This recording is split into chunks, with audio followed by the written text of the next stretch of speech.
விரோதம் பேசுற சீமைக்கள் யார் உங்களுக்கு விரோதம் தெரிந்து கொள்ளுங்கள். ஆண்டு அருமை வாக்கு தராரு. இச்சகம் பேசுறதா லிமிட். அதுக்கு மேல சீமையை தாவீதை ஒண்ணுமே பண்ண முடியாது. அந்த நிச்சயம் வரட்டும், விசுவாசம் வரட்டும் உங்களுக்கு. கர்த்தருக்கு சோத்திரம். அதையும் தண்டனை சொல்றாரு.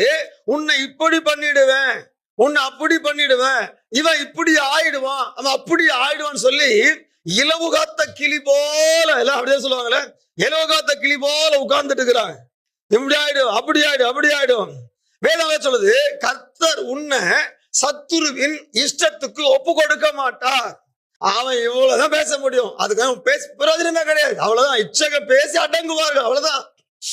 அவங்க லிமிட் பேசுறதுதான் லிமிட். அவன் இப்படி பண்ணிடுவான், அவன் இப்படி பண்ணிடுவான், அவன் இப்படி ஆயிடுவான். இலவு காத்த காத்துட்டே இருக்க வேண்டியதா. சீமை கம்பேர் பண்ணி பாத்துங்க. சீமை யாரு, தாவீது யாரு? இச்சகம் பேசி அடங்குவான். இந்த மாசம் ஆண்டவரு அதெல்லாம் அவனை செய்ய போறார். உங்க தலை நிமிர போகுது. நீங்க யாருன்னு கர்த்தர் இந்த மாசம் வெளிக்கொண்டு வர போறார்.